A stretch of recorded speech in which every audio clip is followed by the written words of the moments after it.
अस्सलाम वालेकुम dear friends आज के वीडियो के अंदर हम अ पैसेज टू इंडिया के हीरो के बारे में डिस्कशन करेंगे। हम देखेंगे a passage to India E M. Forster का हीरो कौन सा कैरेक्टर है। जब हम अ पैसेज टू इंडिया के प्लॉट को थॉरोली स्टडी करते हैं और उसे इंटरप्रेट करते हैं तो एक कैरेक्टर हमें बहुत ज़्यादा डोमिनेंट महसूस होता है, वो डॉक्टर अजीज़ का कैरेक्टर है। तो हमें फील होता है कि इस नावल के जो हीरो हैं वो डॉक्टर अजीज़ हैं, जो कि एक लोकल मुस्लिम कम्युनिटी से ताल्लुक़ रखने वाले डॉक्टर हैं।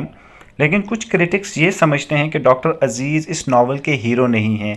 उनके अपने रीजंस हैं जिन्हें वो बयान करते हैं। नंबर 1 वो कहते हैं कि जो नावल है ये विदाउट हीरो है।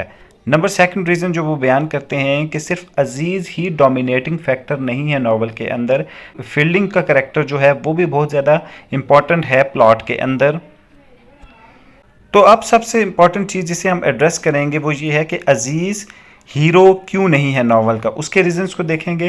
फिर हम देखेंगे कि अजीज़ किस तरीके से हीरो का, दोनों को कंपैरिजन करेंगे और उसके बाद हम देखेंगे क्या वाकईतन अजीज़ हीरो है या कोई और कैरेक्टर हीरो है इस नावल का। सबसे पहले हम देखते हैं कि अजीज़ हीरो किस तरीके से नावल का नहीं है। अब अजीज़ के कैरेक्टर के अंदर बहुत सारे ऐसे डीमेरिट्स मौजूद हैं जो उसे अनफिट करते हैं इस नावल का हीरो बनने के लिए। अजीज़ ने सबसे पहले जो उसके कोलीग्स थे उनकी इंटेग्रिटी को डाउट किया। नंबर 1 उसने डॉक्टर पन्नालाल जो उसके कुलीग थे उनकी इंटेग्रिटी को डाउट किया, और नंबर 2 पे साइरल फील्डिंग की इंटेग्रिटी को उन्होंने डाउट किया। He suspected Fielding of having illicit relations with Adela Quested। अब एडिला क्वेस्टेड एक ऐसी खातून थी जो इंग्लैंड से आई थी रियल इंडिया को एक्सप्लोर करने के लिए। तो डॉक्टर अजीज़ के कैरेक्टर ने सस्पेक्ट किया कि फील्डिंग के उस औरत के साथ कुछ इलिसिट किस्म के ताल्लुकात हैं जो कि हकीकत से ताल्लुक़ नहीं रखते थे, और ये एक इल्ज़ाम था और उसने सस्पेक्ट किया था।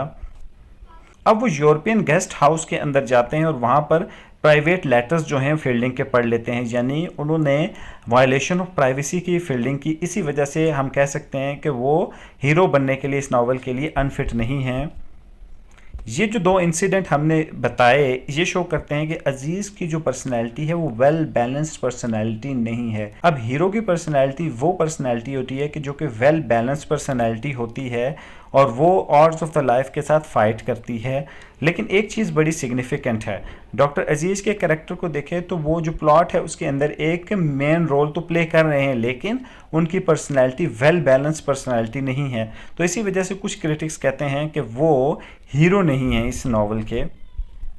अब डॉक्टर अजीज़ का जो कैरेक्टर है वो बहुत ज़्यादा सेंटिमेंटल है, वो जज्बाती है, उसके अंदर गुस्सा है, उसके अंदर गम है, वो जल्दी फ्लेयर अप हो जाता है। तो जो हीरो की जो क्वालिटीज़ हैं उससे डॉक्टर अजीज़ का कैरेक्टर हम कह सकते हैं थोड़ा सा दूर है।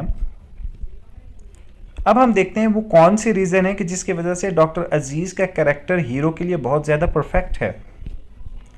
नंबर 1 चीज़ हम देख लेते हैं कि जो उसकी चार्मिंग पर्सनैलिटी है, जो उसकी अट्रैक्टिव पर्सनैलिटी है, उसके कुछ ऐसे फीचर्स हैं कि जिन्हें हम इग्नोर नहीं कर सकते। नंबर 1 वो एक नेशनलिस्ट हैं कि जिनकी डिज़ायर है कि इंडिया इंडिपेंडेंस हासिल करे। हम जानते हैं कि India under the colonial rule रहा 1947 तक, और 1947 के बाद जो इंडिया का कॉलोनाइज स्टेटस था वो चेंज हो गया और 2 इंडिपेंडेंट रिपब्लिक्स पाकिस्तान और इंडिया दुनिया के नक्शे पर आई। अब मिसेस मोर का जो बेटा है वो एक मैजिस्ट्रेट है और वो रूलिंग एलीट को जाहिर करता है, वो इंसल्ट करता है डॉक्टर अजीज़ की। उसकी जो इंसल्ट होती है जाहिर सी बात है डॉक्टर अजीज़ को बुरी लगती है और डॉक्टर अजीज़ उसके ऊपर रिजेंटमेंट का इजहार करता है। उस ज़माने में होता कुछ इस तरीके से था, जो रूलिंग एलीट थी वो आका थे और जो कोलोनाइज्ड लोग थे यानी कि लोकल इंडियंस वो गुलाम थे, और इसी बुनियाद पर आका गुलाम का रिलेशनशिप था। अब जो स्लेव्स थे उनके कोई राइट्स नहीं थे और वो उसी में खुश थे।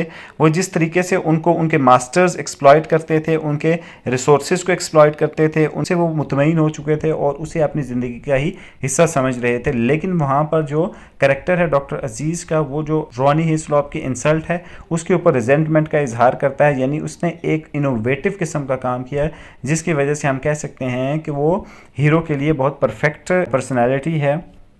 He was against the racist attitude of colonizers। जब colonizers किसी पर्टिकुलर टेरिटरी पर कब्जा करते हैं तो वो कुछ कॉलोनियल डिस्कोर्सेस को परपेचुएट करवाते हैं।